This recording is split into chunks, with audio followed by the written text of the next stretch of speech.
நிறைவாழ்வு AG சபை வழங்கும் morning மன்னாவிற்கு உங்களை அன்போடு வரவேற்கிறோம். கர்த்தருடைய பரிசுத்த நாமம் மகிமைப்படுவதாக. இந்த நாளில் உங்களை சந்திப்பதிலே மிகுந்த சந்தோஷம். எனக்கு அன்பான தேவ பிள்ளைகளே, இந்த உலகத்திலே ரொம்ப சிறப்பானது ஒண்ணு என்ன தெரியுமா? எது இருந்தா நீங்க ரொம்ப சிறப்பானவங்களா மாறுவீங்கன்னு உங்களுக்கு தெரியுமா? நிறைய காரியங்கள் நான் சிறப்பா இருக்கணுங்கிறதுக்காக, என்னை சிறப்பாய் மாற்றுவதற்காக பல காரியங்களை நான் செய்வது உண்டு. அதற்காக பல முயற்சிகளையும் செய்வது உண்டு. அப்படித்தானே? நீங்க நான் நல்லவன் காட்டுறதுக்கு நிறைய காரியங்களை நீங்க அடையாளப்படுத்துவீங்க. நான் ரொம்ப அழகா இருக்கேன்னு காட்டுறதுக்கு பலவிதமான யுக்திகளை நீங்க கையாளலாம். ஆனால் பரிசுத்த வேதாகமும் எப்படி சொல்லுகிறது தெரியுமா? நான் உங்களுக்காக ஒரு வேத வசனத்தை வாசிக்கிறேன் பாருங்கள்.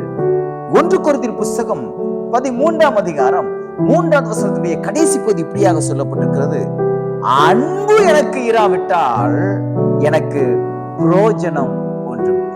நன்றாக புரியுங்கள், நன்றாக புரிந்து கொள்ளுங்கள். அன்பு என்கிற ஒரு விஷயம், அன்பு என்கிற ஒரு குணம், அன்பு என்கிற ஒன்று உங்களிடத்தில் இல்லை என்றால் நீங்கள் இந்த உலகத்துல எவ்வளவு சிறப்பான இடத்துக்கு போனாலும் அதனால பிரயோஜனம் இல்லை. கோடிக்கணக்கில் நீங்க பணம் கொடுத்தாலும் அதனால பிரயோஜனம் இல்லை. அன்பு இல்லாமல் நீங்கள் இந்த உலகத்திலே வாழ்ந்து கொண்டிருக்கீங்களா? கர்த்தர் இன்றைக்கு உங்க கூட பேசுகிறார். இந்த நாள் ஒரு மாற்றத்தின் நாளாக தேவன் உங்களுக்கு மாற்றி கொடுப்பாராங்க. எப்படிப்பட்ட ஒரு மாற்றம் தெரியுமா? எனக்கு அந்நிய பாஷையில நான் பேசலாம், என் மூலமா அநேக காரியங்கள் செய்யலாம். நான் ஏன் கீழே நடக்காம மேல பறந்து கொண்டு கூட இருக்கலாம். தங்கத்திலேயே மிதக்கலாம், தங்கத்திலே நடக்கலாம், எல்லாம் என் கைக்கூடி வரலாம். ஆனால் அன்பு இல்லை என்றால் அதனால ஒரு பிரயோஜனம் இல்லை.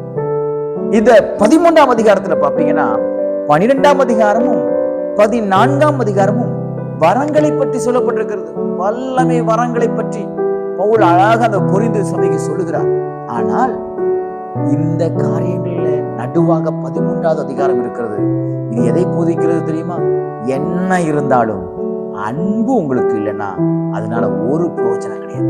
நீங்க லட்சக்கணக்கான பேருக்கு நீங்க பிரயோஜனமா இருக்கலாம், லட்சக்கணக்கான பேருக்கு நீங்கள் ஆகாரங்களை கொடுக்கலாம், லட்சக்கணக்கான பேர் உங்க மேல அன்பா இருக்கலாம், உங்களை எல்லாம் புகழலாம், எல்லா புகழின் ஆரங்கள் இருக்கலாம், வீடு இருக்கலாம், பங்களா இருக்கலாம், நகை இருக்கலாம், பணம் இருக்கலாம், பதவி இருக்கலாம். ஆனால் அன்பு இல்லை என்றால் ஒன்றும் பிரயோஜனம் இல்லை.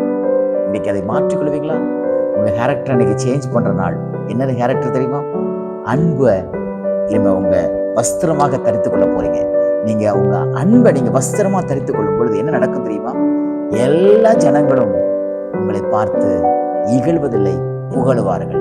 இந்த நாள் ஒரு புகழ்ச்சி நாளாக தேவன் மாற்றிக் கொடுப்பாராங்க. எப்படிப்பட்ட ஒரு புகழ்ச்சி?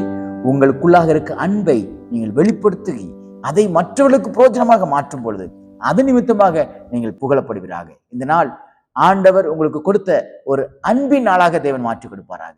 God bless you.